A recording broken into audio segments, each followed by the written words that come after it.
Welcome back to another live episode of The Hard Count. This is your host, Alex, joined as always by Christian. How are you doing, Christian? A little excited about your. Hey, real quick. My playoff matchup this week and your playoff matchup this week. Oh, man. It's amazing. I was gaming with Connie earlier, and I was like, you know what? I know there's 100% chance the Steelers aren't going to win this week, mostly because you're not playing a football game. Los Angeles could. Not only am I happy because I called it, the plus 155 money line, I parlayed it, I put in everything, made me a very extra rich man this weekend. So super happy. Used all of that bet on Bama. One more, mybookie.ag.com. It's the greatest. But no, I'm super happy. I think we're in due for another win this week. We are what we said about the Washington football team being the team you don't want to play in the playoffs, and ended up that's the Rams. The Rams are the team you do not want to play. You don't want to play this defense. You don't want our offensive line. You don't want our running backs. We're just too good. Just like the deal, my bookie is giving all of our followers and all of our listeners, what is it? USN 100 is the code at checkout. Doubles. That's correct. That doubles your first deposit, gives you that in some good free play. And I'm pretty sure they also give you $15 extra on top of your deposit. I'm not sure if that's still going on. Yeah, That's to your pretty much cash. right there. It's not a free play, it's to your cash, which is awesome. When you're as good at gambling like me or Matt or even Alex, free play is cash money. When I look at free play, I'm like, oh, that's money in the bank, because I just got to put that on some easy, like, the Steelers losing. And I also had the Browns money line. I had the Browns and the Rams money line. I got the proofs. I got the tickets. And I want to get a little bit of money. It's crazy when you put the parlays with the plus sign together, how the odds start to just like shoot up in the parlay multiplier. It's God's plan, and I can't wait for this podcast. I've been looking forward to it. It's been a really rough week for the people who have tuned in. I lost my little cousin this past week. It's very tragic. We still don't know exactly what happened this week, but I've definitely been looking forward to this. I've had to take a little bit of time off of work, kind of just like get my mind straight, among other things. But, this weekly ritual is really good. Football has been really good for me this past week and kind of helping me get through all of it. So, just it's been a really hard time. A lot of people have lost a lot of people. So, just be thankful for what you have. Money isn't everything. Health and family and love. Those things. It's bigger than what we're gonna talk about here. For sure. No, 100%, and I agree with that. I mean, I also want to do a little PSA. So initially, I wasn't supposed to be here today. I should be getting on a plane coming back to this side of California. Put on a fucking mask. This past weekend, I found out a former teammate of mine in baseball passed away due to COVID, leaves 3 beautiful children behind. So please put a mask on. Appreciate your loved ones. Tell them you love them. Like make it known. Christian, I love you, man. I'm here for you for anything you need, man. But back to paying those bills, I do also want to give a huge shout out to RX Hemp, who helped me, bear through the pain. Like, I put cool therapy on my heart. After watching that horrendous game that we're going to talk about at the end, because I'm sure Christian will be really hyped to talk about the Steelers. But yeah, go to take advantage of RX Hemp. It's a phenomenal CBD pain relief cream. It's one of my favorite products to use. I incorporate it after every workout just because the recovery to that is amazing. It's just like, trust me, any questions, just DM me directly. RX Hemp-USN to get 10% off your entire order. And let's get it going. And we got the chat popping early. Matt's girl, what's up, guy? Ooh, Matt's here on business. Ooh, let's see. Are we going to get sober Christian or sauce Christian? Well, after Butthole Gate, I thought it would be, appropriate since my team is still in the playoffs. I don't want to keep gambling things, because if we win this week, the rental property might get put on the line. The assets, the Bitcoins might start being gambled here. So, move to the middle of the screen. Oh, okay. Sorry, Perry's giving me a little coaching right during the middle of the podcast. Perry's producing. Perry's in the other room crafting. Master Chief over there. Matt, I'm honestly happy about this week because I get to see you cry in your little cheese head. And I know you're a big Lakers fan, and I appreciate you. I also appreciate how much you love this podcast. It really does mean the world to me. But That man Aaron Donald is coming. There's no David Bakhtiari. There ain't no soul on this godforsaken earth that is going to stop that man from doing what he was put on this earth to do, and that's eat Aaron Rodgers. Eat that booty. Yum, yum, yum. Feed Zeke. Give it to me. It's going to be an amazing game. I'm so happy. I told y'all the Seahawks are a bad matchup for the Rams, and the Packers are a bad matchup for the Rams too. I'm honestly excited. It couldn't have been better for us, honest to God. Could not have been an easier road to the Super Bowl. Oh my God. We'll see. Let's see. Elton Jenkins going to step up. I don't even know who that is.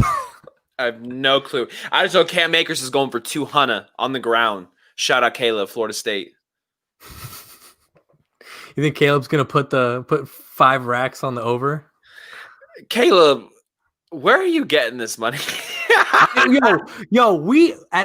Look. At some point, maybe in the off season, we're gonna have Caleb on. We're just gonna talk about where this money's coming from, and if his accountant can help me wash that money for me, because Connie's made the block hot for me. And then Matt comments, Adam's gonna burn Ramsey.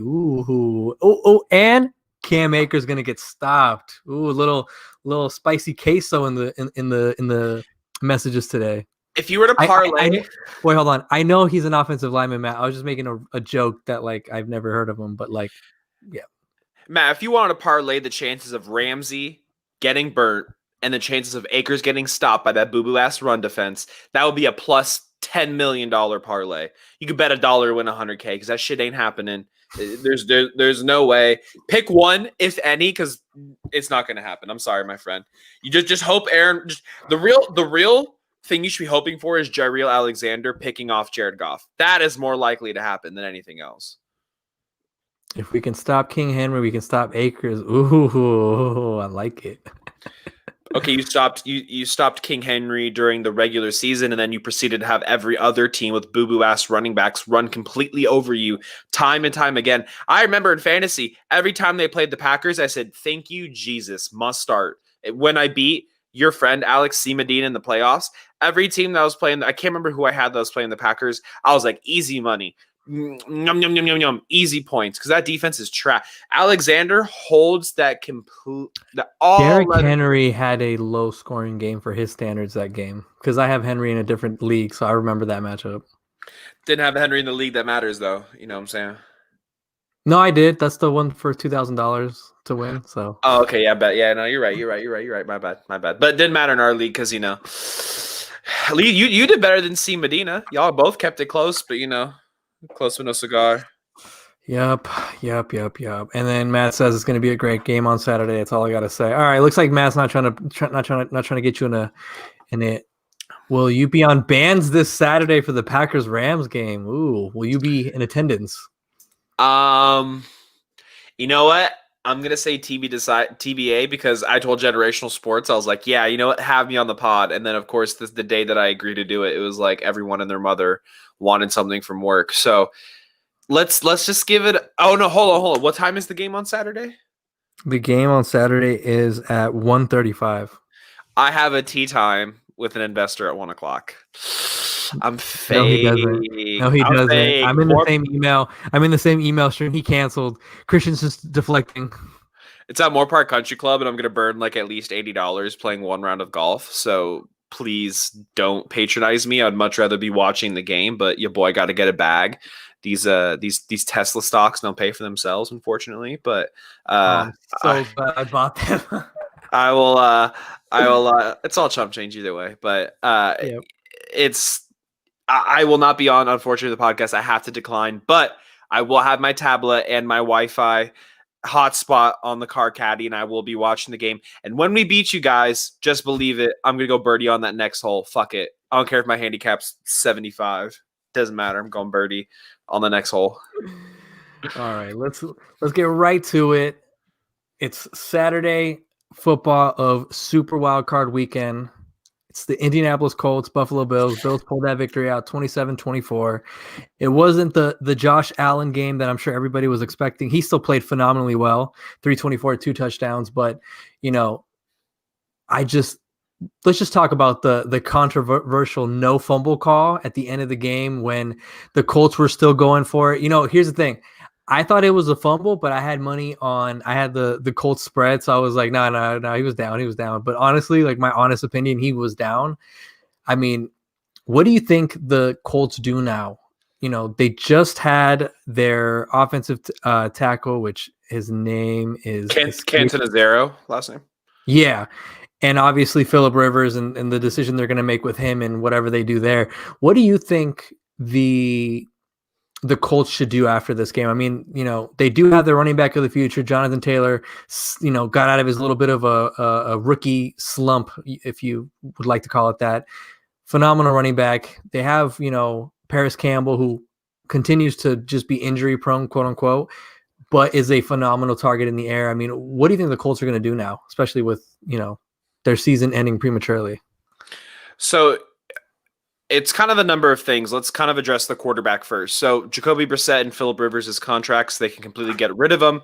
And, you know, whether they want to retain one or both of them, I think Brissett's probably the one you want to keep as your backup, your developmental guy. And then I think Reich needs to go and he needs to call up Philly before the new guy repairs the relationship with Carson Wentz. Bleacher Report reported today. Bleacher Report reported today that Carson Wentz's chance of staying are exponentially higher now that Doug Peterson is gone. So I think they need to move fast and need to get Carson Wentz because their team is good enough to win now. Their defense is stellar. Their offensive line. Granted, they have Jonathan Taylor. I think he's a pretty good back. I don't think Hall of Fame level running back, but who knows? Behind that offensive line, could be there. So left tackle.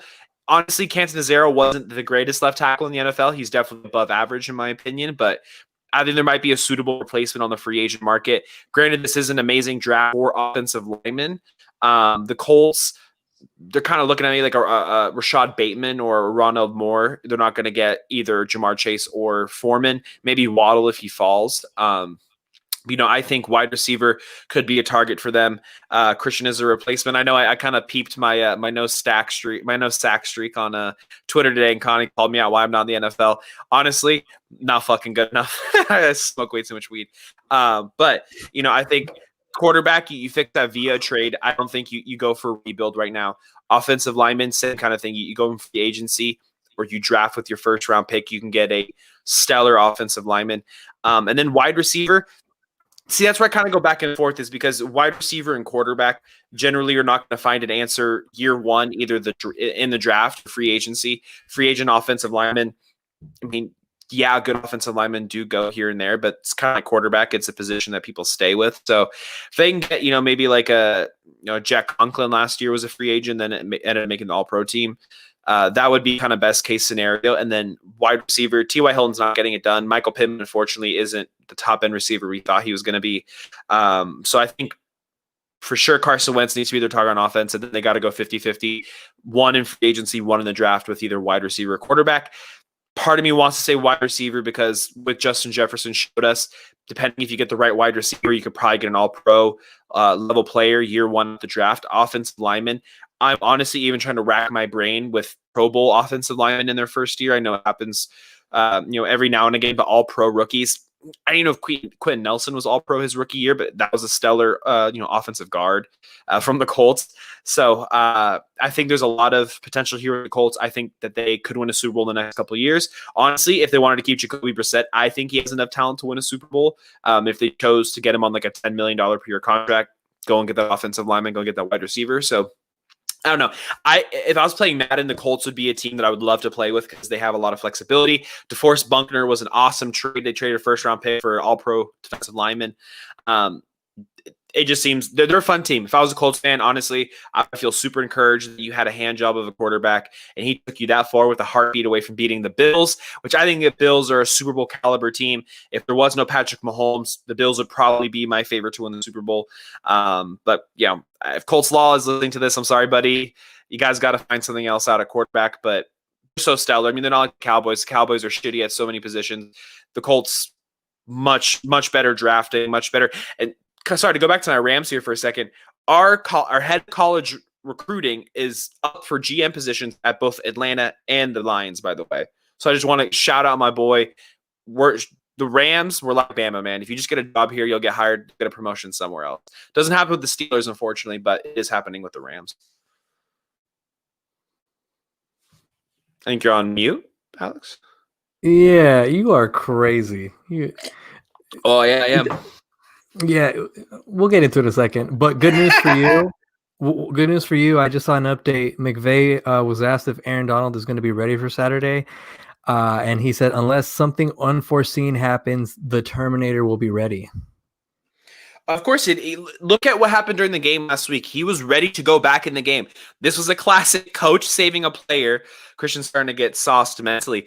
When I talk about my Rams, or I'm talking about real estate, I get so happy. It honestly feels like I'm drunk. It literally is the ADHD side of me, like just pumping chemicals into my brain. But I think I think Cooper Kupp was the person that I was look at this team. Yeah, the Rams are nasty. Don't get me started, Connie. Just like you at COD, we're fucking demons. But I expect Aaron Donald to play. Cooper Kupp was the injury that kind of concerned me the most, but it seemed like Cooper Kupp just bruised his knee, from what Sleeper has told me.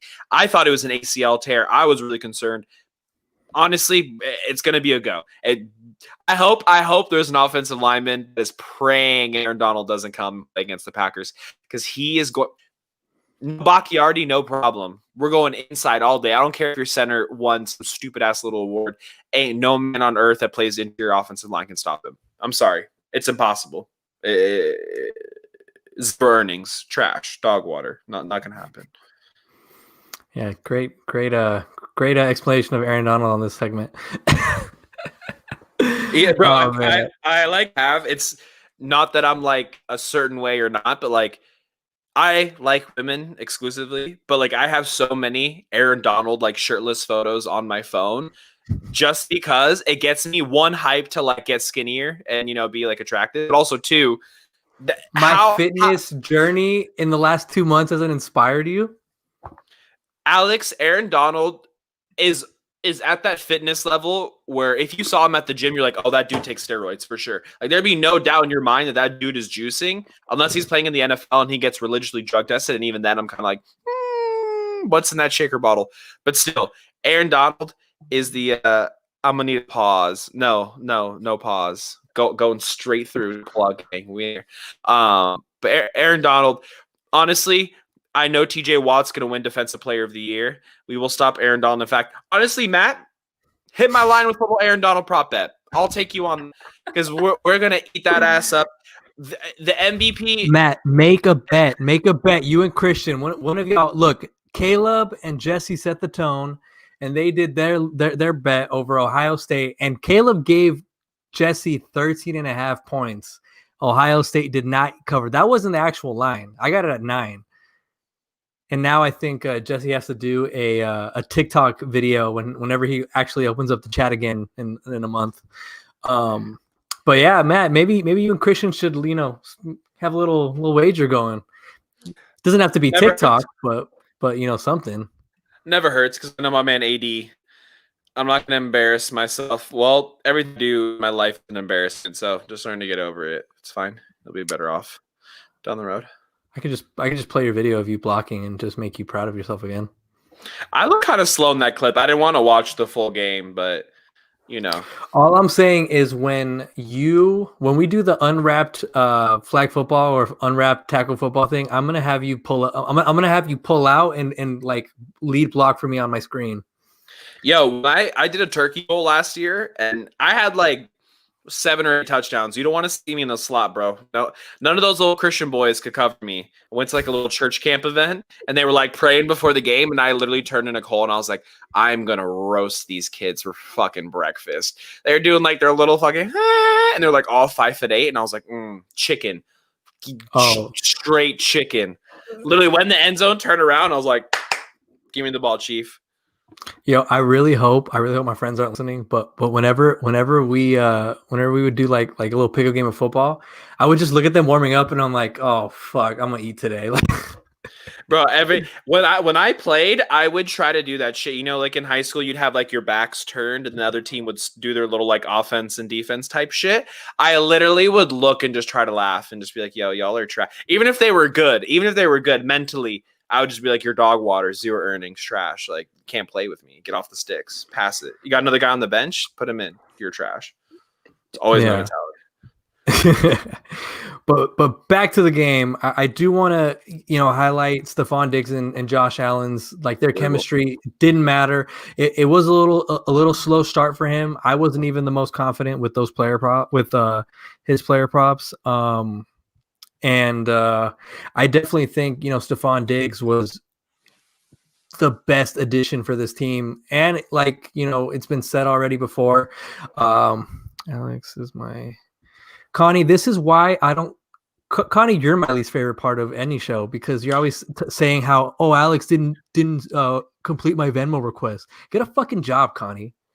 Wow, and no stimulus check. That hurts. Christian, Yeah. it's not hurt. It's because I'm nice. Rams, Moto gonna be Cancun on 3. Oh, Motto gonna be Cancun on 3. The Packers put the whoop pass on the Rams Saturday. What's up, guys from the YouTube world? All right, what's up, Michael? What out, Christian? Yo,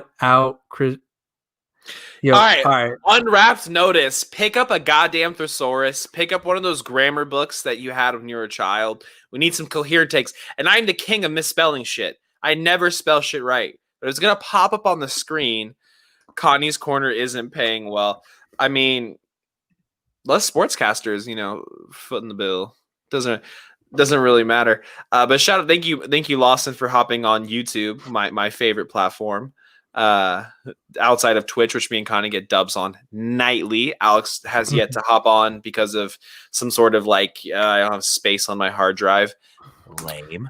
No, I've never been a gamer, so I never thought about the memory on your PS4, and then Warzone just makes 20 plus gig updates every 2 weeks. So my PS4 was I'm telling you, I used to play with Medina, and then we played for 3 straight weeks, and then the latest update was I had to take off way too much that I was I just gonna have to not play Warzone. You just need to stop playing Grand Theft Auto 5 and you'll have enough room for whatever you need. I actually don't play Grand Theft Auto 5. You live your life like it's Grand Theft Auto 5, so I'm actually not surprised. Exactly. Everybody go follow. Is that his? And hey, Connie, write your Twitch name. We'll shout you out here because we want him to get affiliated. Same Alex. I have no idea what some of these people are talking about right now. Michael, what are you talking about? All right. But real quick, Stephon Diggs, I want to say that was such a huge trade. It paid dividends. I want to say more dividends in the same season as opposed to the Minkah trade. Minkah was amazing, changed the team, but ultimately didn't get to playoffs. Stephon Diggs has not only come here, he's helped Josh Allen develop. Josh Allen, this year, his accuracy, which is one of the things that, people had big questions about. I guarantee you, working with Stephon Diggs being a veteran was so instrumental for Josh Allen to have this MVP caliber season.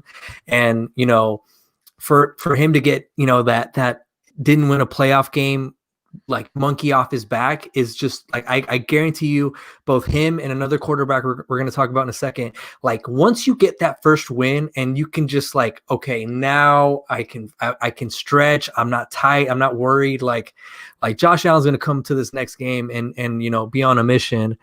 And all right, Anthony _Conover, go follow him on Twitch. Him and Christian are there, and you can hear Christian ask me to trade in Dynasty, and it's a blast.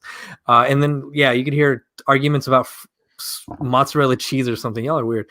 But yeah, do you agree? That Stephon Diggs was partly instrumental for, helping Josh Allen develop, because I think he was going to develop this way regardless. I just think Stephon Diggs just took it up another notch.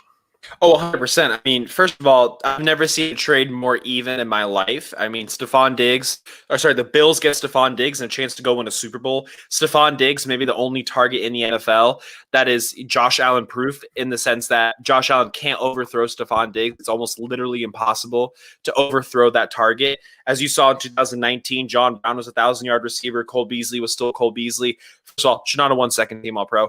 But they were looking for over-the-top wide receiver, a true number one, and then those guys, whether it's Gabriel Davis, Beasley, or John Brown, they can all kind of fill in behind the leader, and that is Stephon Diggs. And then the Vikings ended up getting Justin Jefferson, which wasn't the first wide receiver taken, but obviously the best wide receiver in the last draft class, maybe the best wide receiver in the past 2 draft classes outside of maybe DK Metcalf. it was a win-win. I think both teams are happy. I think both teams would do that trade 1,000 times over. Stephon Diggs doesn't get them any closer to a Super Bowl in Minnesota. Justin Jefferson does, more team-friendly contract. And then what we see with the Bills right now, Stephon Diggs is an animal. I think he's kind of repaired a little bit of his image. I think his image a little bit from the 100%. was, I'm a little bit of a diva. I'm kind of like someone that you put up with for talent. And I think he's been a great teammate to Josh Allen. I think they have a really strong culture there in Buffalo. So it's a place that, honestly, do you remember that Antonio Brown had a trade completed to Buffalo and then he nixed that whole thing because he didn't want to go there? How stupid.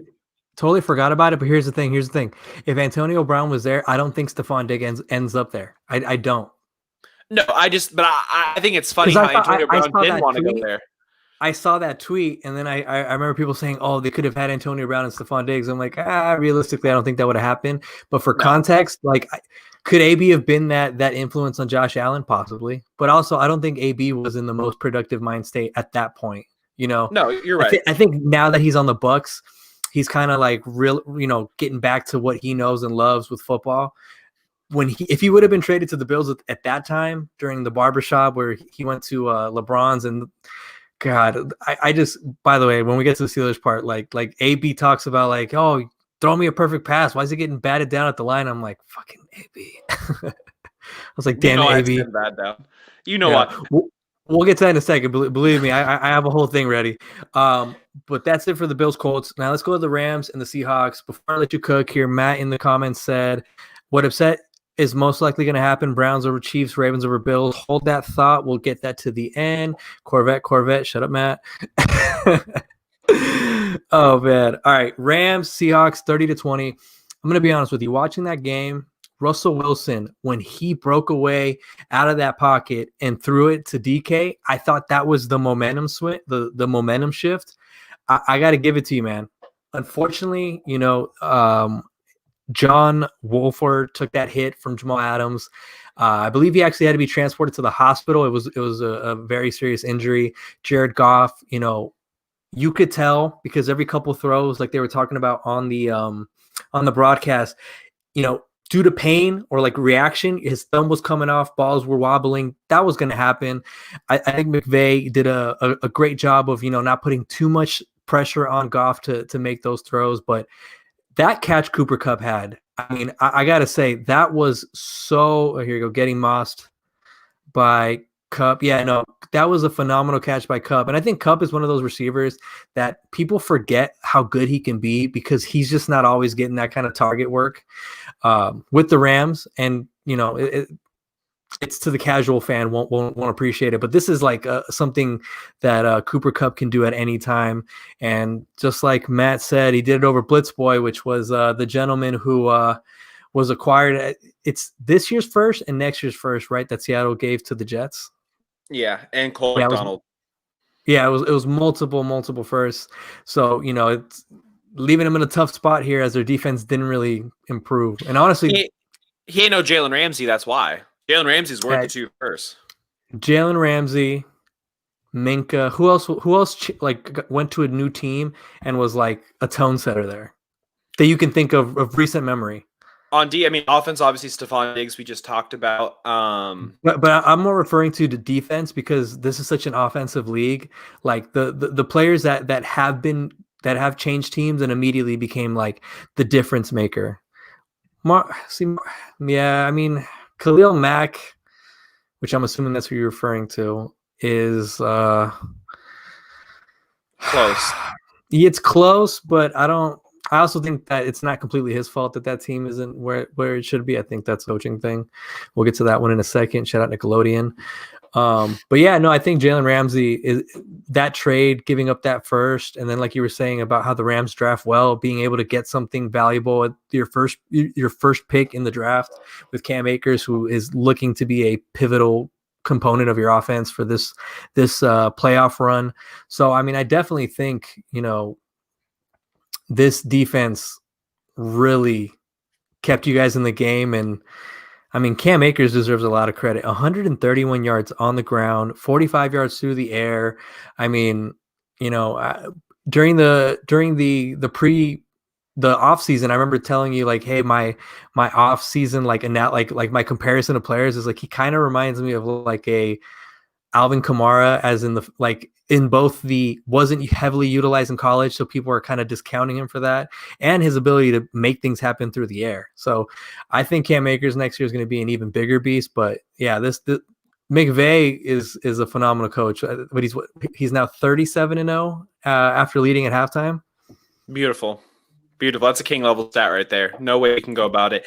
No, I think Cam Akers is more Cam Akers than he is Todd Gurley. Todd Gurley is not even wasn't even starting on the Falcons, so I don't want to hear about him. I'm super happy. You know, I'm sad that our head of college scouting is going to be a GM, but I think that definitely will help us in the future in terms of like other, you know, free agent coaching acquisitions, knowing that if you come here and you do the right thing, you'll end up going on to promotion somewhere else. But I'm super excited. Last game, I think also too, Akers blowing up was partly because we got Whitworth back. I mean, Whitworth is old, but he's one of the better offensive tackles, not only rated by Pro Football Focus, but he just passed the eye test. I mean, he was, he was moving people. He was moving defensive tackles. He was getting lanes open for not only Cam Akers, but Darnell Henderson as well. Malcolm Brown came in too and looked pretty serviceable in the pass game as well. To your point about Alvin Kamara, I think it's just insane how Tennessee used Jalen Hurd at running back much more effectively than they ever did Alvin Kamara. And Alvin Kamara is the infinity better pro, and Jalen Hurd still, is he a tight end? Is he a wide receiver? Is he a running back? He doesn't even know what the fuck he is. So I just think it's funny when we make that comparison of those players, but I'm super happy our offensive line is starting to get back. I really do miss Staffold, who is on the Titans now. I'm pretty sure he was like the number 3 or number 2 rated offensive guard last year, or this past season, I mean, in Pro Football Focus. So definitely missing that interior line blocking, but getting our left tackle back healthy was just instrumental. It's going to be, how can you not be your best offensive lineman is hurt? And what you said, Matt, and I said the same thing. Rams are a bad matchup for the Seahawks. Seahawks have a shitty offensive line. They have one good wide receiver in DK Metcalf. Then they have Tyler Lockett, who gets a lot of his 100-plus targets because DK Metcalf is double covered. And, we have a good secondary. We have a good pass rush. So their offense is null and void, and their defense, Carlos Dunlap was a great acquisition for them, but they had no answer for the run game. I think Jared Goff looks a lot better this following week. Russell Wilson's also trash. Yep, he has the Drew Brees arm where, it kind of fades at the end of the year. Same thing with Big Ben. And I'm super happy. I think we have another great matchup this week with the Packers. I think we match up better with the Packers than we do the Bucks, who we slapped silly early in the year. So I just double down on my point that we have an easy route to the Super Bowl, and it's going to be a good game. Regardless if we win or lose, I just want this to be within a 1 or 2 point game. I think everyone on planet Earth that loves football deserves to see a Packers-Rams game that's within a point. Yeah, and then Seattle's offensive coordinator has been fired as well.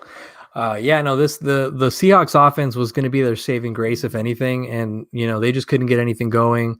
Russell Wilson was, I believe, under 50% on his throws. Let me double check. Yeah, under 50% on his throws. 174 yards, 1 touchdown. I mean, one interception, 2 touchdowns. It was just like the offense couldn't get anything done. Their defense couldn't stop anybody. It's just, now they're in a really tough predicament after giving up those 2 first-rounders for Jamal Adams. So definitely going to be an interesting offseason there for the Seahawks. And then the final game of the Saturday slate is the Bucks and the football team, 31-23. I definitely give a lot of credit to the football team and Hinnicky. He did a pretty impressive job. Like I definitely think some team is going to give him a look because of his performance. It was a gutsy performance at that. He was willing to put his ass on the line, diving for the pylon on that one run. I mean, he kept this football team in this game.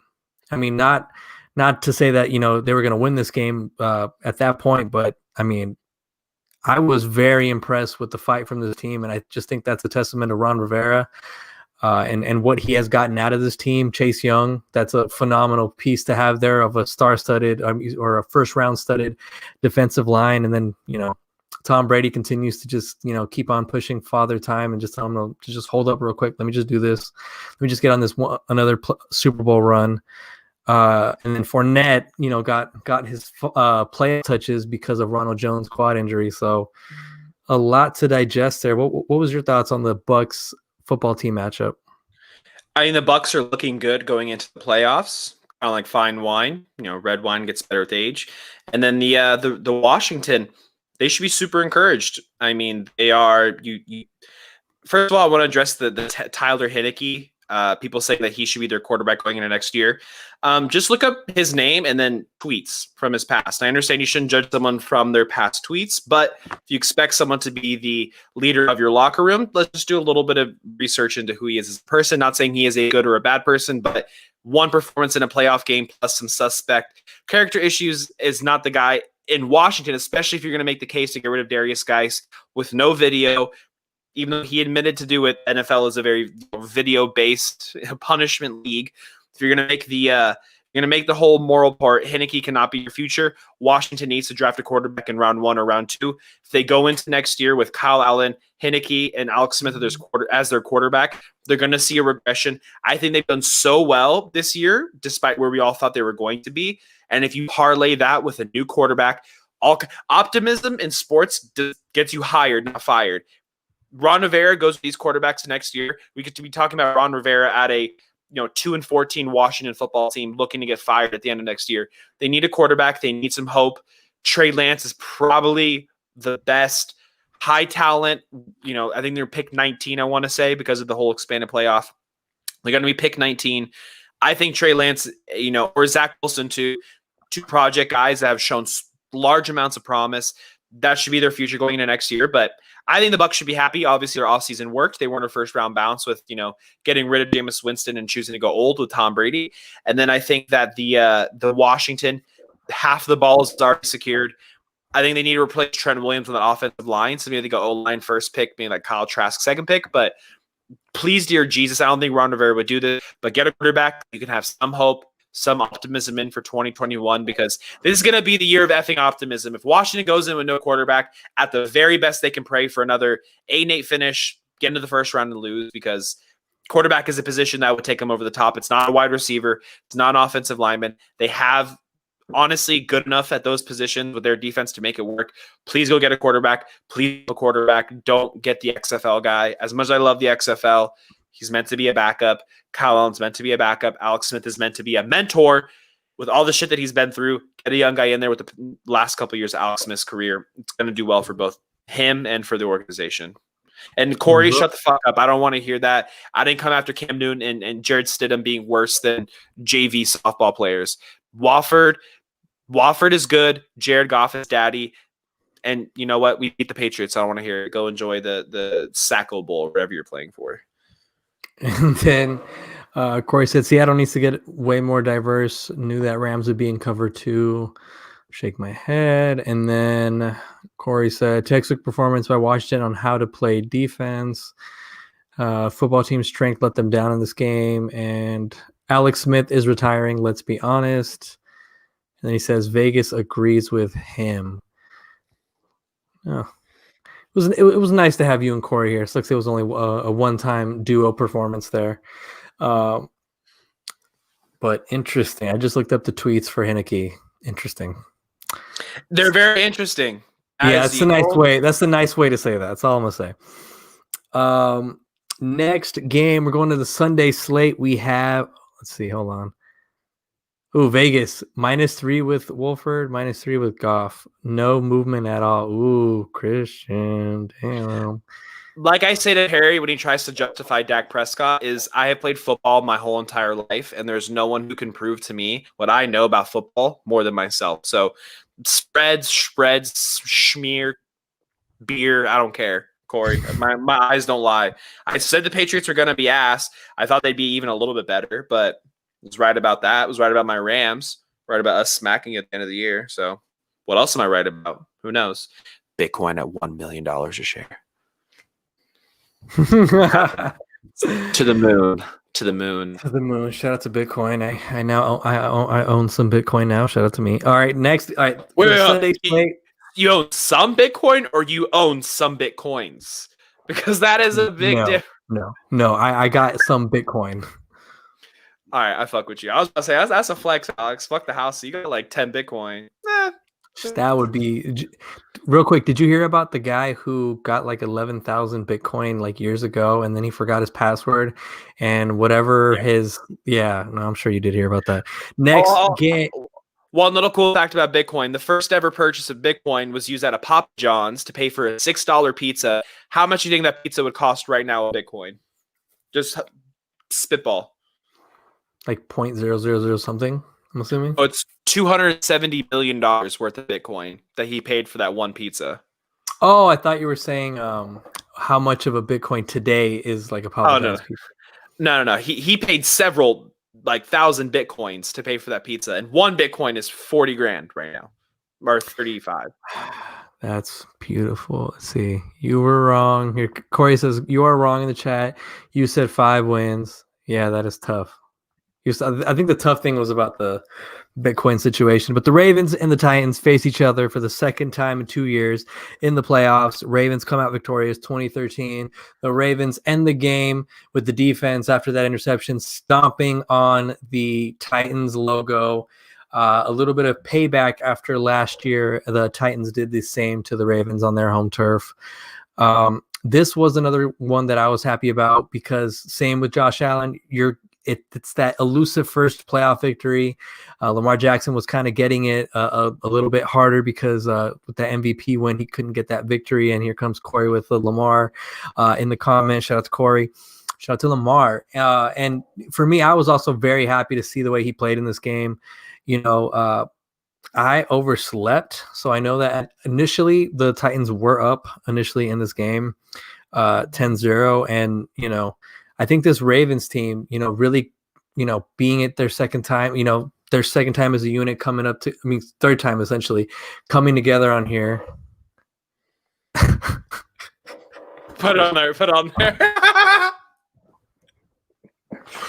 You're good. Nobody can see that. I'm going to take a picture of this. Hold on. No, put it on there because it says it's Perry. Christian, you're sick, man. All right, you can. I'm human. Fuck you. I'm sorry. It's just I saw a million of those comments pop up, and I was like, "The fuck." Oh, I didn't even see that. That's so funny. Why did you do that? Alex said it too. That's funny. I'm fucking picture that. Look. This is fucking incredible, bro. This is amazing. Wrong chat. I'm sorry, everybody who has no idea what we're talking about. All right, Corey says he can see. But with this Ravens victory, I was very happy for this. I know the Ravens had their moments where it was a possibility that they might not make it to the playoffs, and that would have been very tough for Lamar to kind of bounce back on in terms of, legacy and everybody thinking, oh, maybe he hit his peak. I've heard a lot of people from Unwrap say that they feel like it's his peak. No, not just you, Connie. You're not the only one that has that opinion. But I definitely was very excited for this. And, now next week now this week, essentially, we get to see the two mobile quarterbacks who can throw facing each other to see who gets to the number 2 playoff win. So that'll be a fun in itself. And for the Ravens, second time's a charm. You didn't have the brother loving Earl Thomas helping you out in the secondary. You guys were able to keep, Derrick Henry. That was the easiest under in rushing yards that you'll ever experience as a Derrick Henry better. They took care of it. I thought second time was a charm. Ravens just over the decades have just put forth an amazing defense. I thought, okay, they're not going to get embarrassed again. This is the third time they faced them. Like I was like, let's roll the dice here. I put the under. If you can stop Derrick Henry, you have a really good chance of keeping the Titans in check. So kudos to the Ravens. That was probably like their boogeyman of the playoffs to face the Titans first. But what were your initial thoughts before you got to run? Man, pause. I think I'm not talking about the Browns on this one. That'd be perfect. You're gonna be gone when I'm saying my spiel on the Steelers. I'll speed shit. Don't worry. Okay. So I was really disappointed about the fact that the Titans jumped out 10-0 and then let that lead go. When they jumped out 10-0, I thought, okay, here we go again. This is the Titans that we saw. Like, this is foreshadowing Courtney's. I love it. okay, so the Jonah 10-0, I was like super excited. Then the Ravens obviously scored, 20-3 at the end of the game and ended up winning by 7 points. I was just sad the Titans, they kind of put all their stock into this ball control offense. And then you got to know, as a ball control team, at some point you're going to get thrown off your game. At some point there's going to be your running game is not going to get going. Then, look what happens. Yeah, A.J. Brown was still a little bit of A.J. Brown, but Corey Davis really didn't get going how he was throughout the whole year. You talk about what do the Titans need to do? The Titans need to get one of these wide receivers. They need to do something. I'm sorry, Alex. Jonnu Smith was pitiful, honestly. Outside of week like 5 or 6, he's been ass. Like Kyle Pitts, maybe? Is that the answer? But they are missing one more dynamic piece on that offense. And I'm telling you, if they get a dynamic tight end or wide receiver, they're able to spread this field out. They're able to run, I can't remember, it's 11 personnel where they can do 2 tight ends, have some wide receivers out on the edge, and they can spread out Derrick Henry, let him run out to in. He's going to be well above a 2,000-yard rusher. So it was just sad to see the Titans, they went offensive lineman. They got Isaiah Wilson in the draft. I don't think he was playing this game. I don't think he would have made the difference even if he was at his highest potential. They need to do something, whether it's free agency or via the draft, to get some offensive firepower, because this ball control offense is nice, but you're going to go to the playoffs and you're going to get a team that's been planning for you all year, and that's what's going to happen. Ryan Tannehill can't be special every time. Ryan Tannehill can't have a 60-yard rushing touchdown like he had against me, Alex, when you were trying to beat me in the playoffs. But they need to do something. The Ravens look good.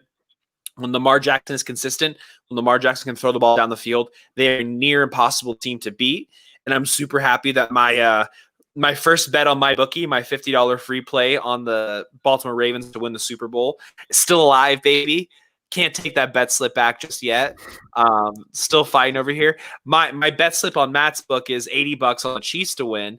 It's like plus 250. That's the one I'm more excited about. But I think the Rays still have a long way to go. I think that I'll have to watch the film to confirm this, but I think Yannick Ngakoue, trading for him was probably a big push, and not letting the Titans run all over them. I mean, he's a very stout defensive lineman. Like I said, I have to watch the film to make sure that's actually the case, but whatever they did to stop Derrick Henry, it worked, and that's how you beat the Titans. It's very simple. The Titans had Taylor Lewan. Maybe it's just a different game. I don't know. He's my second or third favorite offensive tackle, but I'm excited for both teams. I'm excited that Lamar, as you mentioned earlier, got the monkey off his back. He got the win. But, I mean, both teams need more firepower on their offense to get it done. Just my opinion. It's two teams that are outside the Super Bowl window because of either their defense and or their lack of offensive firepower. And I will say, for everybody who's a Corey Davis truther, he had a really surprising year where he really, showed up a lot more this year. I mean, he was definitely a lot more impressive. He was hurt on that final drive, so they really only had A.J. Brown out there. And like Christian said, I was very high on Jonnu Smith. I thought he was going to be one of those steals in fantasy, and he was for a couple weeks until he just flat out disappeared. But yeah, I think the Titans need to focus on adding some more weapons to that offense, so that way, when the defense that they're facing is really, eyeing, locking onto Derrick Henry, they can, have someone else to step up, because AJ Brown is phenomenal, but you also, want to make sure you give somebody opposite side of him to be there as well. But Corey Davis, I think, is on his definitely surpassed everyone's expectations, but it's been a long time coming for him to perform at that level. And next we're going to the Bears and Saints. Saints pull out the victory 21-9. There was a lot of jokes on Twitter as this game was on Nickelodeon to fix their defense. No, Corey, of course they need to fix their defense. We're just talking about the offense in specific, because AJ Brown is phenomenal. Corey Davis played very well, but unfortunately for them, after Corey Davis went down, there wasn't anybody else to be on the opposite side of AJ Brown, or someone else to step up besides AJ Brown in that moment. Like, at the end of the day, yes, they gave up 20 points, but their defense, it is a problem, but their defense didn't blow them this game necessarily. Bears Saints. So yeah, this game was definitely one of those. I had the Bears as like one of my little, Khalif Raymond was somebody who I thought maybe had some deep value in Dynasty, maybe to just hold him. But yeah, he was the one that fell at the end that, cost them that interception. So that was tough there for Khalif Raymond. But for the Bears and the Saints, I mean, it was one of those games where I thought the Bears would be the team that, might be a surprise team. Every wild card weekend we have some insane things happening, and definitely wasn't the case here. Montgomery couldn't get the run game going. Allen Robinson was only able to get 6 receptions for 55. He was kind of kept in check for the most part. Drew Brees, Alvin Kamara, the Saints just handled business, and then the Bears, it was a huge surprise that they even made the playoffs with the way that they were playing at the end. You thought they were just going to flat out miss the playoffs, but it was a rough game for the Bears. It looks like Jimmy Graham may have possibly caught his final touchdown of his career if he decides to walk away from it, as a lot of people were kind of saying maybe a possibility there. But yeah, the Bears entered the offseason with so many questions. Are they going to try to re-sign Trubisky as a backup? Or, what are they going to do for that position? You also have Allen Robinson. Are you going to be able to make him, believe enough in this team to come back? I mean, there's a statistic that in Allen Robinson's career, now this to me was insane. Since entering the league, only 64% of Allen Robinson's targets have been deemed catchable.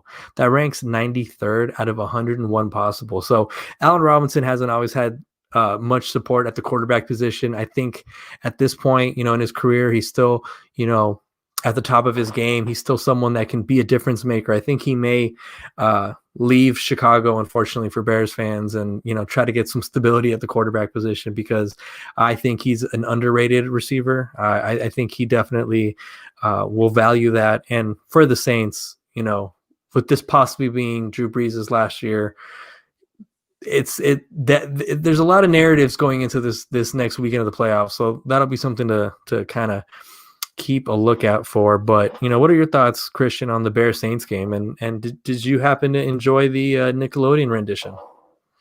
So I unfortunately did not watch on Nickelodeon. It gave me the option. I clicked like CBS or whatever. But I did see the edits that they put on there. I think it's a great idea. I think it's a great marketing idea for Nickelodeon to kind of get their name out there. And why not? Why not have it on there? Disney owns everything, and all the games are on Disney-owned platforms. Might as well throw Nickelodeon in there and make it more fun for the kids. I know there was a little clip right above at one point in the game. It said touchdown equals 6 points. Where they're kind of trying to like give the rules for kids and stuff. And I thought that was a great thing. Shout out to Cordell Patterson for taking the virginity of most kids' ears, dropping an F-bomb on Nickelodeon and not being able to censor it. But I liked the game. I thought it was cute. The Bears, I'm going to kind of throw them in. It was a great way to get the kids involved. Corey always trying to get the kids involved. Pause. But oh, come on, man. I thought it was a cute game. I'm going to put the Bears in the same kind of echelon that I'll put the Washington in. I think Washington has much more positivity. They have their head coach. Nagy might not be their head coach, but shouldn't have been in the playoffs. Probably the team that would have gone cut, at least emotionally. I don't know about the rankings, but Washington and the Bears are teams that probably weren't meant to be playoff teams. I mean, Trubisky, he looked off and on this year. Foles was good. Same thing, off and on this year. So major questions at quarterback. Wide receiver could be on the move, like you said, Allen Robinson. I've been on the hashtag free Allen Robinson train for 700 days now, hoping that he goes to the Patriots. Well, shitty offense on the Patriots too. He goes to somewhere where he's happy, he gets all the targets he deserves, proves that he could be a Stephon Diggs type player where you come in as a plus 40,000 odd to like win the receiving crown and you end up winning it. That could be Allen Robinson in the next couple of years, depending on where he goes. Then the Saints are the version of, I don't know if you've ever heard the story about the FedEx CEO. Like FedEx was going to go bankrupt way back when, and the CEO took like the last $30 million they had on payroll and he put it on black in Vegas and he won. And that's how FedEx was able to kind of get out of their short-term funding gap. That is what the Saints are. He did it twice, which is insane. It did, 20? No. That's how insane it was that he did it twice. Back to back. Yeah, no. Yeah. And then that's what the Saints are. The Saints we're putting everything on black, putting everything on Drew Brees. They're already $90 million over the cap for next year's cap without adding a single player. The Saints need to win. If they lose, shit will be bad. If they lost this past week to the Bears, shit would have been bad. People in New Orleans would be very upset. There'd be a lot of things flying around. There'd be a lot of should have played Taysom, should have played Jameis, stuff flying around. But You know, they were without, I want to say his last name's Hendrickson, their number one pass rusher on Yeah. the year was out. So they did have some people who were out, but I think they're good going forward. I don't see them escaping the division and making it to the Super Bowl. But it was a cute game. I liked the whole Nickelodeon aspect. I think it was a great game for them to try it out on. And I encourage, now is the time for experimentation. I mean, Ford and Honda are doing a truck together. There's all kinds of corporations that are, teaming up. I love to see it. It's COVID. Stuff's in the shitter. Let's work together. Let's make it back. That's kind of my overall thing about the Nickelodeon little flair on last week's game. Yeah, definitely. And then Perry chimes in. Nickelodeon stream was awesome. Such a great way to bring in the younger audience. Dad's stream. Plus, it was really nice from a nostalgia standpoint. Yeah, no, I tuned in for a little bit. I definitely changed it only because I'm just like, all right, I can't watch this game the entire way. Like they had the young Sheldon explaining the rules, and I was like, all right, I'm out of here. But I do love it. I do think, to try to get the kids more into football, the little bit of edits and stuff, like if that maybe gets somebody to play football or gets them to just appreciate or learn the game, I think that's 100% worth it. But let's go to the dreaded part of the game. We got the Steelers, Browns. Let's do it. Browns. Now the score doesn't do the first half justice. It was 48-37, Browns win, but at halftime, or first quarter, it was 28-0, which, by the way, insane to watch as a fan. Christian, the only other person I know who has ever had a loss like this was, I would say, my buddy who's a Broncos fan during that Seattle Seahawks game. To this day, he doesn't know what happened in the second half. He just left the Super Bowl party. Now it wasn't this bad for me. I feel bad. He tried to text me. He's like, "Oh man, now you know how I feel." I'm like, "No, the Super Bowl would hurt way more. That's different." But yeah. I definitely, it was so painful to watch. Christian, I don't know how you feel about this because I know you just became a Rams fan like 4 years ago. I think Matt. Well, just joking aside, I think people who are Saints fans, I think people who are Patriots fans before Brady left to Tampa Bay, I think Packers fans who have experienced Brett Favre, we're getting to that dreaded point of like, could this be his final game? And, I've seen before Marquise Pouncey has said that he won't retire until Big Ben does because he doesn't want to be the center for another quarterback. So for him to basically already kind of, leak or confirm that he is going to retire, it's giving me the feeling that maybe Big Ben is going to walk away from the game. I think it's cool that they allow us to hear these things the same way that it was sad but awesome to hear the interaction between JJ Watt and Deshaun Watson. Same with Marquise and Big Ben. Big Ben saying like, I hate it for you too. I feel worse for you than I do for me, because he knows that this game was ultimately, it was on him. I know Marquise had that the snaps were a little rough that game, but overall, man, it was brutal as a fan, someone who has been very blessed to not have too much quarterback controversy in my time as a fan, to watch my quarterback just. What kind of controversy are you talking about? Like off the field or on the field? I'm talking about on the field. Like, believe me, I know where you're trying to get at to, but right now I'm a little in my feels about Roethlisberger. But yeah, no, as a fan, I've never I was telling everybody, I was learning how privileged of a fan I was last season when it was Mason Rudolph, Duck Hodges, and damn, this is what other teams go through. Damn, made me appreciate Big Ben that much more.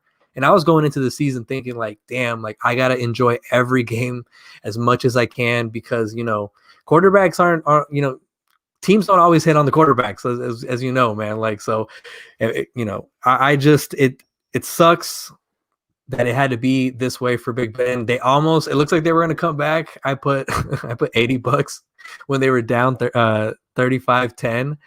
So I was going to win. I was going to win a pretty penny. Matt was probably going to text me damn, you're going to take my stimmy. But it was definitely it got close. That late Chubb touchdown just killed all momentum. The injury to Alex Highsmith. Now, Christian, you and I have played football. You know when injuries happen and someone goes into play at defense and you know that they just weren't ready.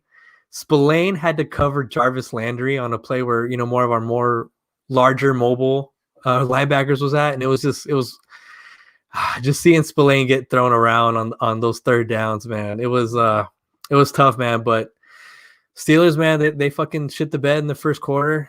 They fought back, but at the end of the day, it was just too big of a hole. And as much as like it was a show for me that they at least made it a game, it was still a hugely disappointing game. Like I can't echo that enough. Like this was such a disappointing game, especially to what might be the end of the career of Big Ben. I'm gonna let you go. I'm gonna let you start because I just keep on talking about how sad I am about Big Ben. But yeah, I should start breathing.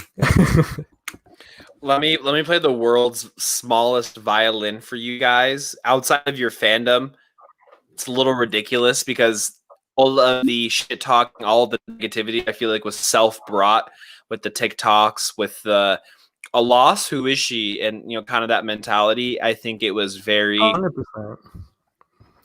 just not sports like. It was like all of these guys who have never done it before, acting like they're the Patriots, acting like they're the Warriors, and is Juju done in Pittsburgh as well?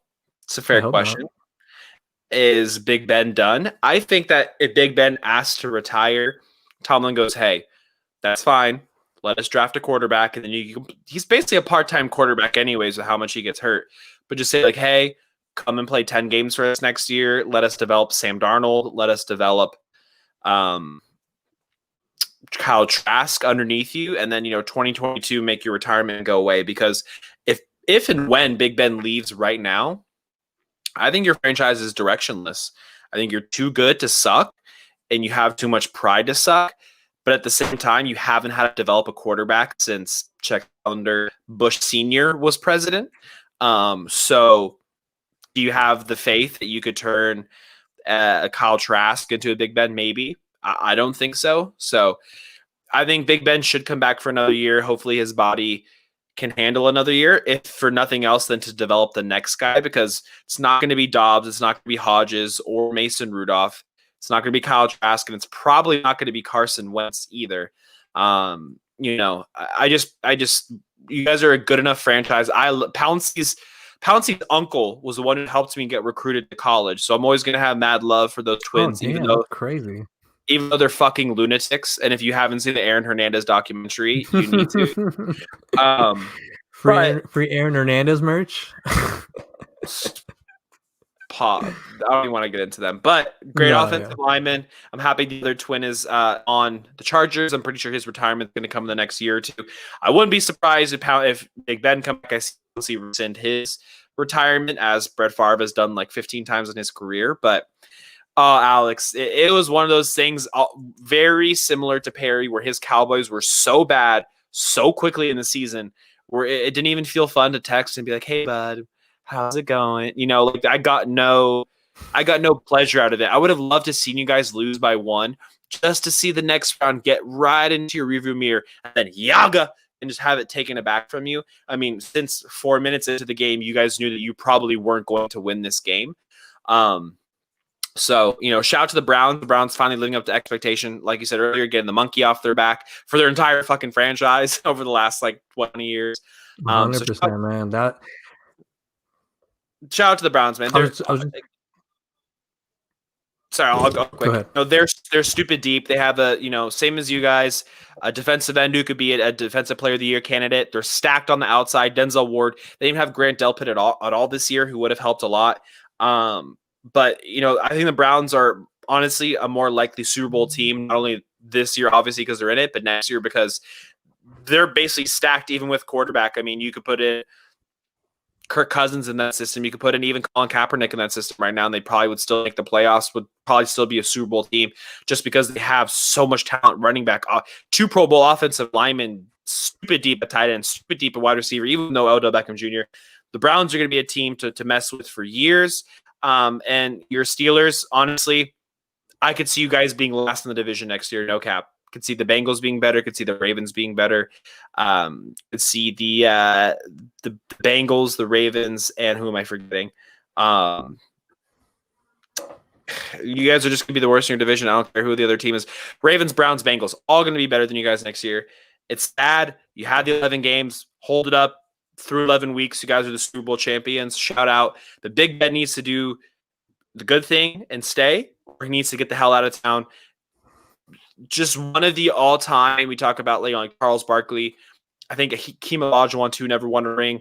Obviously, Big Ben did win more in the beginning of his career, but let's not forget that Ben never had over a 1 touchdown, 1 interception ratio in any of his playoff runs. He played all right in each one of his Super Bowl victory playoff runs. Big Ben, one of the most underutilized careers. The 3 Bs were completely botched.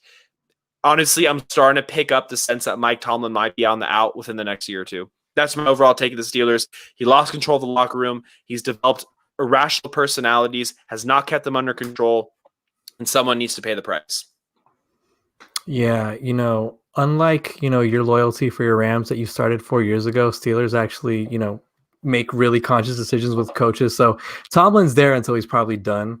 So that wasn't incorrect. And then I agree with Corey.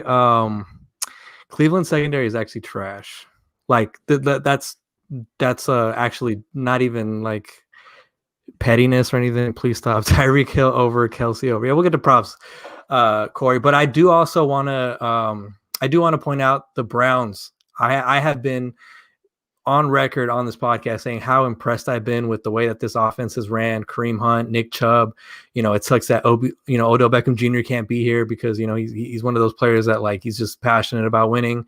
You got Jarvis Landry. You have Austin Hooper, who's finally getting involved in the passing game. Like this Browns team, like I was one of the few minority Steelers fans that I didn't care or find it like dumb that the Browns made the playoff shirts, because when you haven't made it this long, you need to enjoy the blessings of making it in there. So I had no problem with that. I know I saw Steelers Twitter going crazy, trying to make fun of it, but it's like, hey, if they haven't made it this long, like they should celebrate getting the monkey off their back. I 100% believe that they need to, Browns fans, enjoy this victory.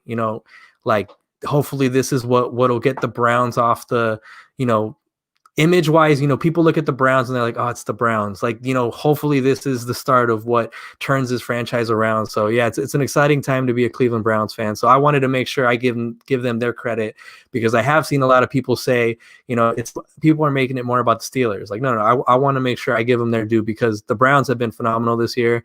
Matt says started 11-0 just to lose in the first round. Yep. Just like Aaron Rodgers. He only has one Super Bowl since 2009, like Big Ben. So keep on making those jokes, Matt. Corey said Super Bowl definitely hurts more. Yeah, losing a Super Bowl definitely hurts more. And that wasn't even a shot at you, Christian. I just realized that might have been like that. But I was talking about embarrassing. It's only been a fan for 4 years, which I guess we're counting years of fandom. Not like I was born and raised in LA and I literally worship the dirt here, so it's all good. I'm just making a joke because I heard because when I was listening to the podcast last week, Perry's like, yeah, you just became a Rams fan when they came here. So I was just making a friendly joke. Corey said, reminding me when the Pats got destroyed by Ray Rice that 1 year in the playoffs. Yeah, that insane third down that like it was like, how the hell did he even get there? Insert to that's my quarterback 100%. If Goff has a longevity with the Rams, I could see Christian having a little soft spot for Goff if he stays there even longer than he's been. Classic Pittsburgh. Corey, it's going to be classic Patriots pretty soon if your team doesn't start fixing it, even though I am a believer of the Patriots. I'm just throwing a little jab. Big Ben has been brutal since losing to Aaron Rodgers in the playoffs. Yes, he has. That Super Bowl was brutal. That was the one. AB was actually a part of the team, but he was not at his level. 28 interceptions. Yep. Juju done. They have no money.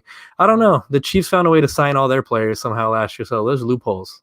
If there's one thing Christian and I will find out is a loophole. Offseason going to be brutal. I definitely agree. Offseason is going to be cutthroat this year for sure. Not turning anything around. Oh, we got that. Stefanski, coach of the year. I agree 100%. Fucking change the culture there. I definitely don't agree with the Mike Tomlin rhetoric of that he lost the locker room. I think everybody's just making it too much of a big does everybody not realize we're in the social media era? Like Randy Moss would have been crazy on Twitter. Ray Lewis Ray Lewis after he got away with something.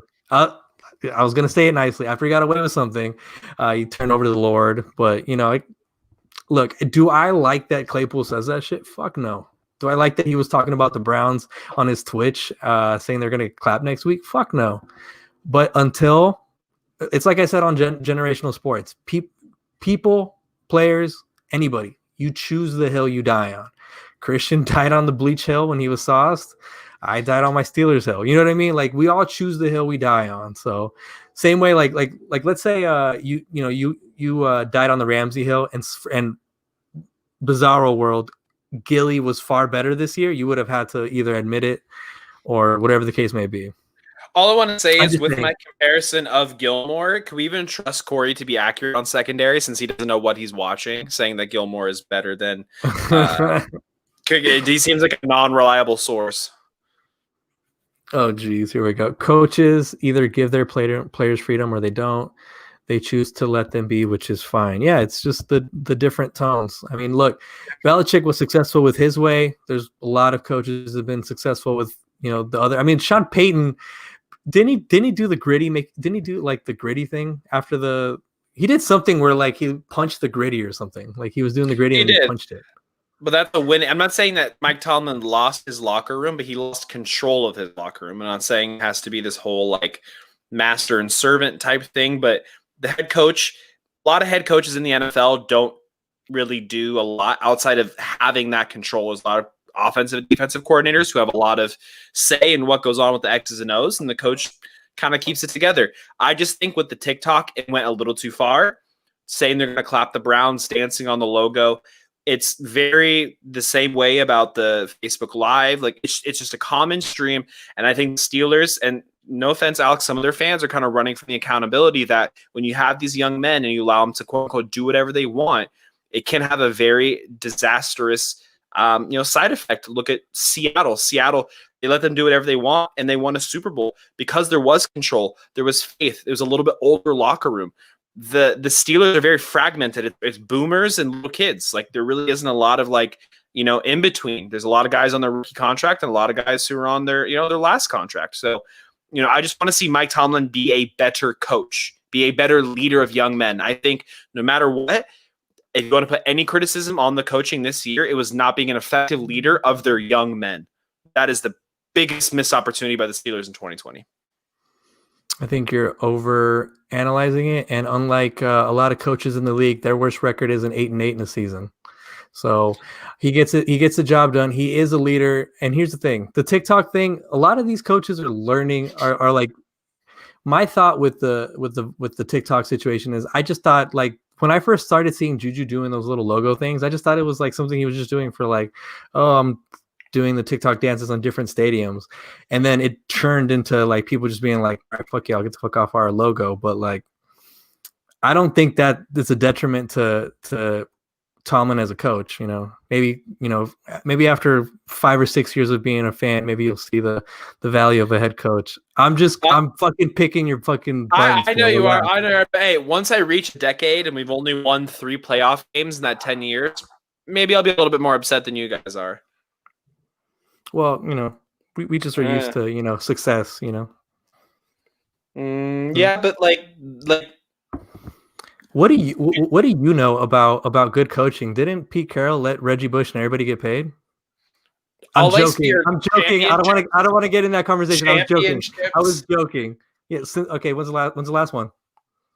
I mean, the Dodgers won a couple months ago. Then the Lakers won. We're not talking your team. I root for cities. I'm not fake. I don't root for 2 LA teams. That's how we get. Yes, it is. That's how LA gets a bad rap. Is you have the Perrys who root for the Dodgers and the Lakers and the Cowboys, and then you who roots for the Dodgers and the Lakers at the Steelers. I was first generation Mexican watching football, and I liked the first game that I watched. Sorry, Christian, your grandma can like the Greek Freak in Milwaukee. I'm a first generation immigrant too, Alex. My family came here on a boat, and I still chose the fucking Rams. So I don't want to hear about it. Our families are equally as foreign. If anything, my family had to come here thousands of miles. I want to hear it. I want to hear it. You're coming to America. Y'all came on a private jet. Y'all had the Bitcoin before Bitcoin. My grandma was like 17 with my mom when she came here, so I don't even want to hear that shit. We had no money. Your grandma brought the Greek Freak here, first of all, so I don't know what you're talking about money. Yeah, she brought me, the Greek Freak. I am the Greek Freak. That's the Can you record your grandma talking about the Greek Freak? Yeah, I would love to hear that because your impersonation was hilarious. She's the greatest, bro. She barely speaks English. I fucking love it. She's the greatest. All right, well, let's get to one of the last parts here. It is Corey's Corner. Now, let's see what your favorite segment is about this week. Welcome back to another episode of Corey's Corner in the Australian bush. As you can hear, the wildlife in the background here in Australia. I know you guys love that part of this. So this week, I really wanted to jump into the coaches market and how that's all shaping up. And there's a name that everyone just kind of glosses over. And I must admit, I was glossing over it myself until I just heard some incredible stats and knowledge on this guy. John Martindale of the Baltimore Ravens, defensive coordinator. The last 3 seasons, no one has had a better unit in the league. He's number 1 in almost every category and at least top 3 in every single category you can possibly think of, with multiple injuries, different personnel, everything. But Ravens defense has been very good for All right, Corey's in the tunnel. And it's about time that he gets noticed as a head coaching candidate. I think he's under the radar because I think he's more than a defense coordinator. I think he is a leader of. He would be a great head coach in the NFL. I just want to throw it back to you guys. How do you want a coach to be offensive minded, defensive minded? Does it depend on the team? Does it depend on Damn, Corey. and also, are there any under the radar coaching candidates that you might have heard of the last few weeks that you think teams should consider? And what are their names and how do you think they'll do? Wrap up Corey's Corner for this week. I really appreciate you guys' time once again. I'm signing off before I get attacked by some strange animal. See ya. Bye. There's a few times where it sounded like Corey was going through a tunnel and like Australian problems. Yeah, no. See the animals got him. Jeez, the Willoughbys were so loud. God. Oh man! All right, did you have any coaching candidates that are under the radar that maybe we haven't heard? I know you mentioned how the Rams are starting to get their notoriety of developing, personnel or coaches or front office roles. Is there anybody maybe the Rams that we haven't talked about, or someone else that you think should get some credit as a coaching candidate? I mean, I love the fact that now the Texans finally gave Eric Bieniemy an interview after Deshaun Watson's gripes. And also, real quick, Deshaun Watson had Andre Johnson, Texans legend, and DeAndre Hopkins, Texans legend, basically say like, yeah, no, Texans are wasting fucking people's time. And DeAndre's like, no, it's facts. So also, is Watson Gate happening? Well, think about too. McNair, the owner of the Texans, who was leading up that search for the new personnel, he was the same gentleman who said, you cannot let the inmates run the prison in terms to the national anthem protest. So I'm not going to make any aspersions, but generally probably not going to be the best personality to have and pair with let's say an African-American franchise quarterback. It just kind of seems like, splitting of hairs. Not surprised at all that he didn't choose Eric Bieniemy. If you take all of his accolades, you take everything, and you take color outside of it, he would have been a head coach last year, 2 years ago. Like an offensive coordinator, I think Corey kind of mentioned it. Do you want your coach to be offensive or defensive minded? Look at Zach Taylor. I like Zach Taylor, but he's the head coach of the Bengals. You can't tell me Bieniemy was a hotter coaching candidate in 2018 than Zach Taylor was. Like at least the very same. Like the Chiefs offense, the Rams offense at that point, fire. Like you want every bit of share you can have of that. So I'm not surprised the Texans are a dumpster fire when you lead and you have outside of when Steve Ballmer bought the Clippers were the same way. Like people, came in and out, CP3 left, DeAndre Jordan, had to become a hostage so that way he wouldn't leave, but same kind of thing. And that's why I get on your Steelers. I think the culture plays a huge part in winning, even things that are minute, even things that may not seem like they come to the forefront. I think they play a huge role in the overall success of a team down the line. And not pairing your franchise quarterback with the offensive coordinator, with the GM of his choice is awful. It's completely just bad business, no matter what way you look at it, beyond the fact of who they had as their coaching candidates. And, one person I would say with an outlying, they should be a head coach, they shouldn't be a head coach is, I'm kind of racking my brains, but, I would have to say, this is really hard because, first of all, I'm not the most knowledgeable on, quarterback coaches and, running back. Look at Joe Judge for the Giants. I mean, he was a special teams coordinator. The only special teams guy I can think of is Harbaugh, who was a career special teams guy and then kind of made the head coaching gig. So, you have Bieniemy, you have the gentleman from the Bills, who should be a highly touted head coaching candidate. Honestly, Kellen Moore. I think Kellen Moore would probably be the only name that I can think of. I think he should have taken the Boston College, the Boise State head coaching job. I think that special teams coaches are the best. That's because you're weird. But I think Kellen Moore, really big offensive mind. I think he probably would have been the sexier pick, kind of the better pick. And I talked to Perry about this before. The Cowboys hired Dan Quinn as their defensive coordinator. I would have liked to have seen Fitzgerald, the head coach of Northwestern, be the defensive coordinator for the Cowboys, if not a head coaching candidate for any of the jobs open in the NFL. Fitzgerald is a true leader of men. Same thing with PJ Fleck out of Minnesota. I could see them coaching at any level of football. They don't have quite the charisma, I guess you'd say, of like a Saban or an Urban Meyer, but they also don't have the same conflict and the same kind of controversy that comes with them. So outside of Kellen Moore, who I think, if not a NFL head coach, should be a college head coach. But I think there's a lot of solid options right now in the coaching rank. Like I said, PJ Fleck. You could even go so far as to say Luke Fickell out of Cincinnati. Honestly, I could see him making the jump all the way past Power 5 and going to the NFL. Lincoln Riley, and then the Jaguars too. Urban Meyer. Looks like that already might be a done deal behind the scenes already. So it's kind of my coaching carousel of people who aren't getting enough attention. I think college, it should be something that should be tapped in the next couple of years. I think there's a lot of good young guys, offensive-minded guys that are ready to go. Lincoln Riley, another one. For sure. Thank you, Corey. Appreciate that. It was a blessing to be blessed with the Corey's Corner. Let's go to the divisional round, for the NFL playoffs. Let's just go right into pick'ems.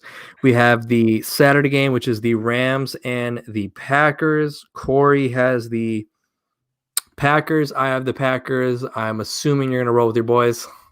Yeah, it's win. Money line parlay, throw it in there. It's going to hit.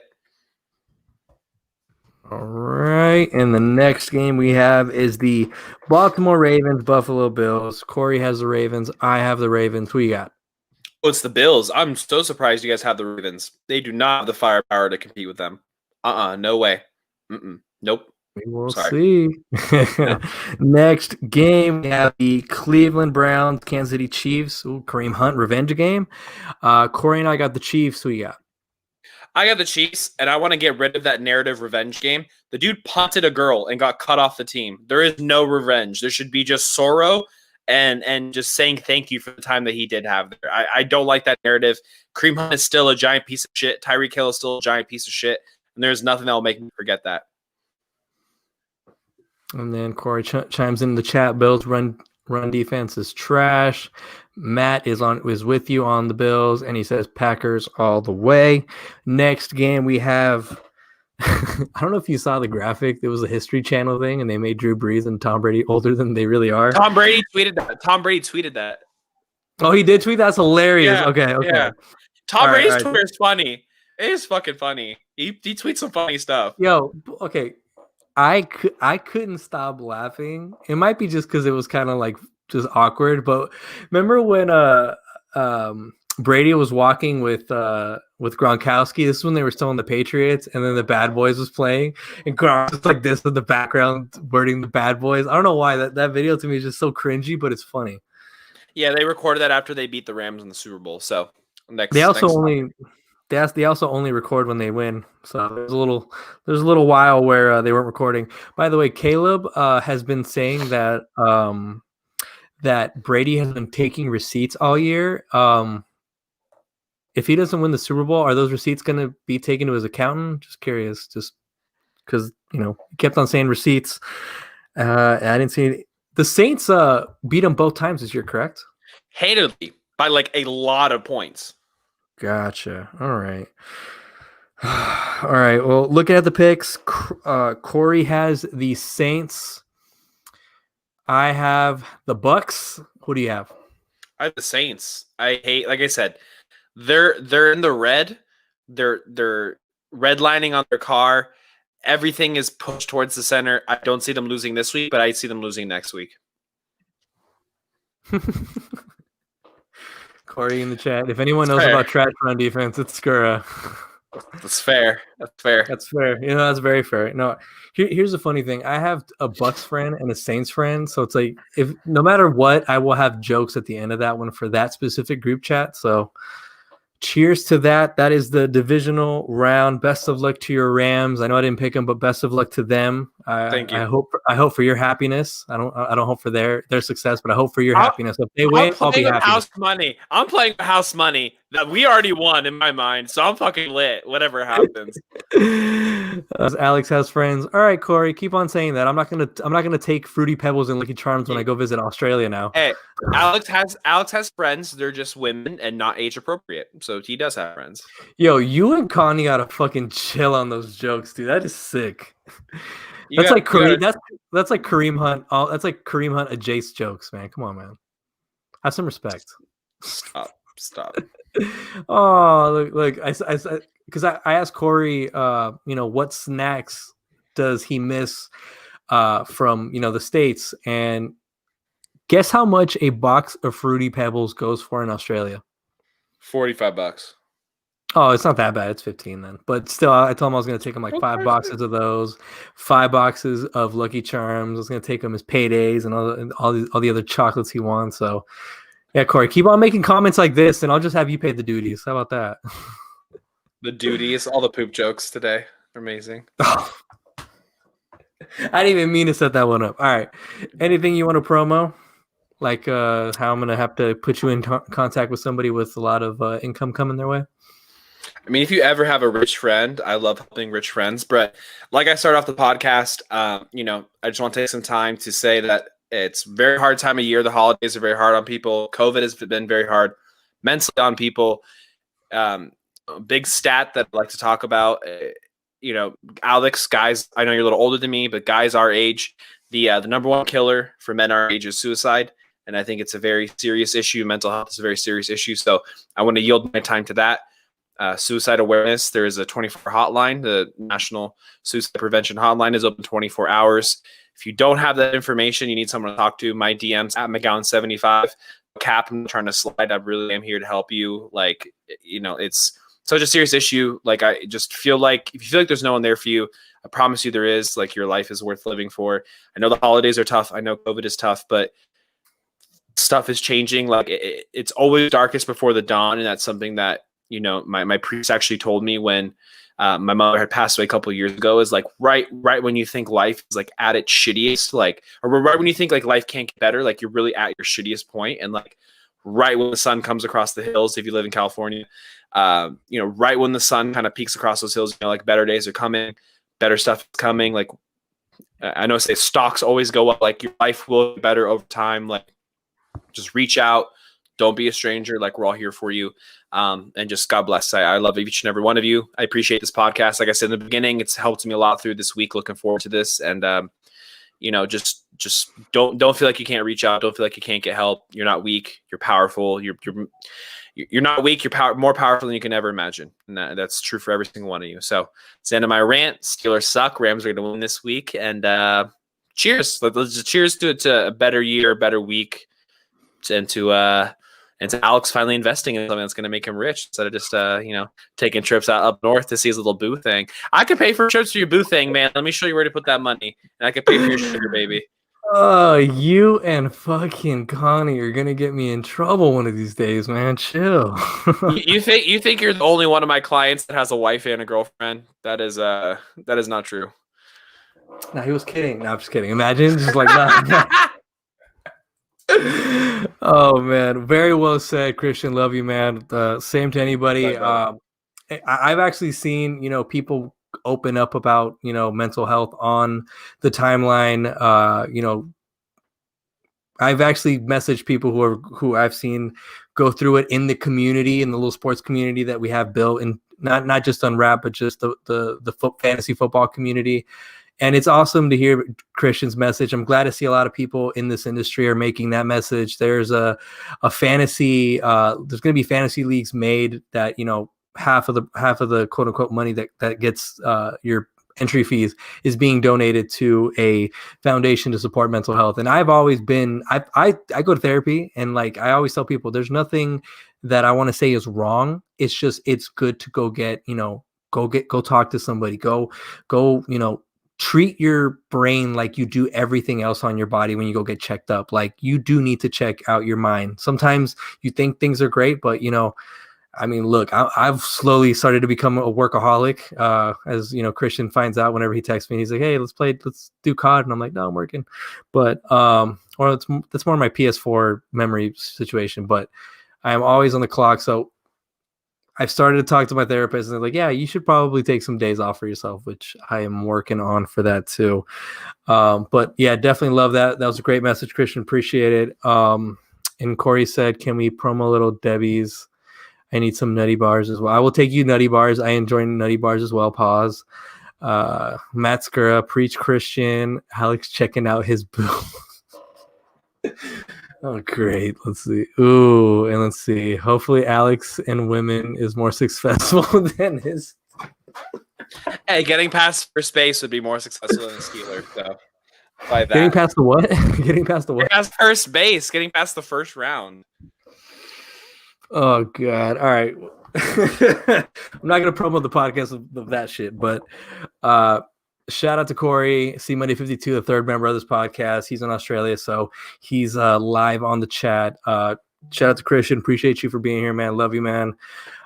Check Corey and I out at Bets USN. We'll be doing our live show on Saturday. We did not do it this past week. Corey was vacationing, and then when we planned to do it Sunday, your boy couldn't get up because of exhaustion. So Power Parlay didn't hit anyway. No problem getting it up, Alex? Is that a common theme?